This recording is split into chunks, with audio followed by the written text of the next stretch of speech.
Hello, j'espère que vous allez bien, je suis trop contente de vous retrouver aujourd'hui. Je sais que je le dis à chaque fois, mais parce que c'est un plaisir d'être là tous les jeudis à 18 h.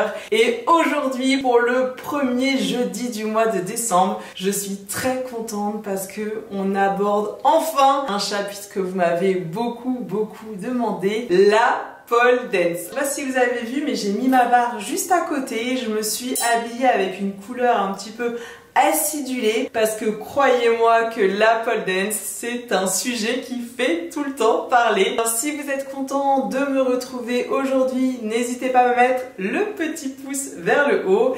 Et si ce n'est pas déjà fait, eh bien n'hésitez pas à vous abonner parce que ça me donne beaucoup de force et ça nous permet de rester en contact. Alors la pole dance, qu'est-ce que c'est? Eh bien c'est une discipline sportive qui va mêler la souplesse, la force et les acrobaties autour d'une barre verticale, comme vous pouvez le voir à côté. C'est vraiment un sport qui est complet parce qu'il va mêler vraiment ta force mentale mais aussi ta force physique. Ma rencontre avec la pole dance s'est fait en 2014, c'était pour le VJF de ma meilleure amie d'enfance. En fait j'ai profité d'être l'organisatrice de son EVJF pour inclure un cours de pole dance parce qu'en fait il y a tellement de préjugés sur cette discipline que je n'osais pas m'inscrire parce que mon ex était vraiment contre et erreur monumentale, c'est d'écouter l'avis des gens qui malheureusement font un amalgame entre la pole dance et la vulgarité. La pole dance, vraiment, croyez-moi, c'est pas du tout un sport vulgaire. Et lors de cette EVJF, j'ai eu un coup de cœur et je me suis dit mais waouh.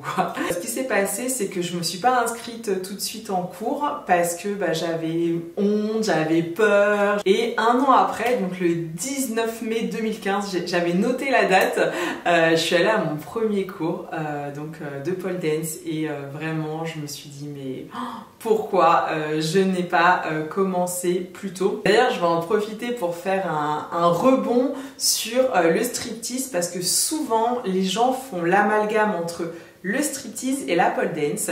Ce qu'il faut que vous sachiez, c'est que en striptease, au fur et à mesure, les filles elles retirent donc leurs vêtements. D'ailleurs, un striptease peut se faire autour de la barre, peut se faire sur une chaise, peut se faire en dansant. Alors que pour la pole dance, ça te nécessite d'être habillé de toute façon très court, donc en short et en brassière, parce que pour que ta peau elle puisse adhérer à la barre, il faut qu'il n'y ait rien dessus. Parce que tout simplement, si on est habillé, voilà, on glisse. C'est un peu comme à la natation, quoi. Tu peux pas y aller avec ton tailleur. Ça ferait désordre. Parce que ça, c'est pareil, c'est quelque chose qui fait débat, mais que lorsque l'on voit des compétitions, par exemple, de natation synchronisée, les filles, elles sont en maillot de bain et ça ne pose aucun souci, quoi. Ou je pense aussi au patinage artistique. En pole dance, tu es obligé d'être en brassière et en short, tout simplement pour une question donc de sécurité, parce que c'est très dangereux si tu glisses. Il y a une autre question qu'on me dit souvent, c'est est-ce que la barre elle tourne sur elle-même ou est-ce que la barre elle est fixe? Et bien en fait ça c'est à toi de le définir. Tu as le mode donc statique où là en effet la barre elle ne bouge pas et c'est toi qui vas tourner autour, ou tu as le mode spinning et là en effet là tu vois elle est en spinning, ma barre elle tourne. Il y a combien de types de pole dance?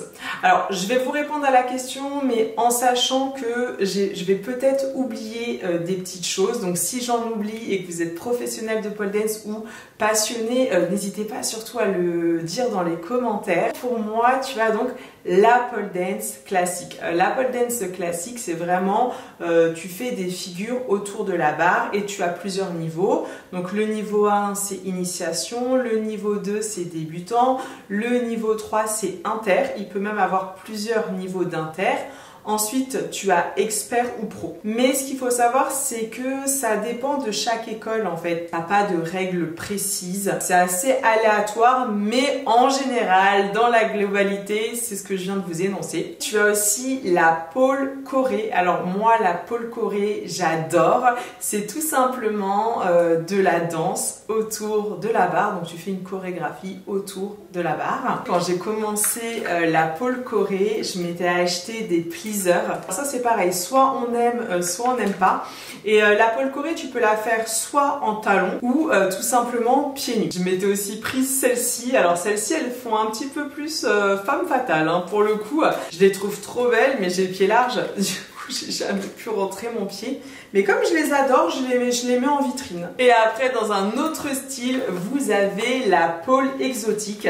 Alors la Paul exotique, je crois que j'en ai fait pendant un peu moins d'1 an. C'est vraiment autre chose. Moi, je vous avoue que la Paul exotique, j'adhère moins, mais c'est quand même très joli. Et là, vous avez vraiment des grosses chaussures. C'est beaucoup plus compensé devant, si vous voulez, par rapport au pleaser. Ça n'a pas du tout ça n'a pas la même forme. Et comme on dit, le meilleur pour la fin, le Heels Paul. En fait, je sais pas trop si on dit le Heels Paul ou la Heels Paul, j'ai un petit doute, mais je pense qu'on dit le Heels Paul parce que malheureusement, le masculin l'emporte sur le féminin, donc on va dire le Heels Paul. Et c'est en fait comme la Paul Corée, sauf que là, ce sont des chaussures, ce sont des bottines tout simplement de danse. C'est le mélange de mes deux passions, donc la pole dance et le heels, puisque vous savez, si vous suivez cette chaîne, que j'adore le heels. Et ça, c'est ce qui me fait le plus kiffer. N'hésitez pas à me dire dans les commentaires si vous pensez à d'autres disciplines au niveau de la pole dance que j'ai oublié. Un autre point très important, si jamais là je suis en train de vous motiver à faire donc de la pole dance, sachez qu'il n'y a pas de poids idéal pour commencer la pole dance. Souvent, je reçois des messages où on me dit Amy, moi je suis trop grosse, j'attends de perdre du poids pour commencer. Ça, je vous promets que c'est très dommage. En fait, il faut savoir que lorsque tu commences la pole dance, bah, c'est comme toute discipline, on va pas te faire des figures par exemple intermédiaires alors que tu es en initiation. C'est petit à petit, step by step. Votre corps va finalement se former plus vous allez pratiquer. La barre, elle peut soutenir jusqu'à 150 kg. En fait, quand tu vas commencer à pratiquer donc la pole dance, ton corps, petit à petit, il va se muscler, il va se transformer et le poids n'a aucune incidence. Et autre chose, on me dit, est-ce que ça fait mal? Alors là, on va parler bien français. Oui.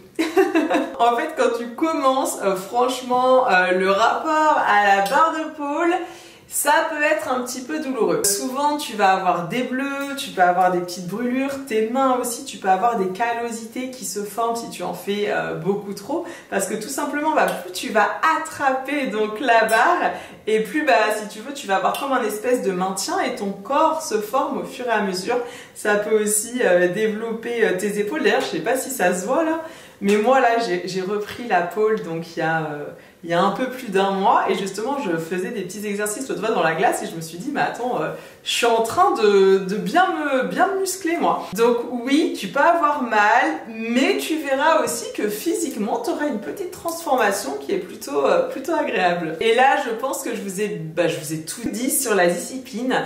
Si vous avez un peu de temps, n'hésitez pas à me dire en commentaire si ça vous intéresserait que je vous fasse une vidéo de tout mon parcours avec la pole. Sachez que de mon côté, donc j'ai repris il y a un peu plus d'1 mois. Je suis très contente de ça puisque j'ai repris avec donc Caroline Frieden qui est ma mentor, qui est celle qui m'a vraiment initiée à la discipline donc dès 2014 puisque c'est Caroline qui m'a tout enseigné et c'était elle la prof donc de l'EVJF et donc là j'ai repris assidûment. Alors je peux pas tout vous dire, je veux pas trop vous spoiler parce que sinon c'est dommage, vous aurez pas toutes les surprises au fur et à mesure, mais sachez que vraiment là la pole dance prend une part très importante dans ma vie. Et donc j'en viens à la grande nouvelle à vous annoncer. Jeudi prochain, on se retrouve à 18 h pour le second portrait d'artiste de la chaîne qui sera donc sur Caroline Frieden qui est donc ma prof de pole dance. Vous allez voir, en fait, elle vous explique tout, en fait, comment elle a lancé parce qu'elle fait partie des précurseuses, elle fait vraiment partie des femmes qui ont lancé donc la pole dance en France. Elle va vous expliquer tout le parcours, comment c'était à l'époque. Et c'est vrai que même le regard des gens sur la pole, il n'est plus le même aujourd'hui qu'il n'était il y a encore quelques années. Dernière petite chose, si tu as kiffé cette vidéo et que ce n'est pas encore fait, n'hésite pas à me mettre le petit pouce vers le haut. Et si tu n'es toujours pas abonné, eh bien n'hésite pas à le faire, comme ça tu ne rateras aucune de mes prochaines vidéos. Et en attendant jeudi prochain, si tu penses que je vais te manquer, ça m'arrangerait, eh bien retrouve-moi donc sur Instagram, sur mon compte Amy Paris Off, parce que pratiquement tous les jours, je vous fais des petites stories sur mes trainings, sur les cours que je teste, que ce soit en pole dance, en heels pole. Là dernièrement, j'ai fait un cours de chair. C'était trop bien. Je vous ai dit à jeudi prochain, mais en fait c'est une grosse bêtise. On se retrouve ce dimanche, le 8 décembre à 18 h pour une vidéo blabla make-up. Vous découvrirez quel est le fard à paupières que je porte et plein d'autres secrets. Je vous en dis pas plus. À dimanche 18 h. Bisous, ciao.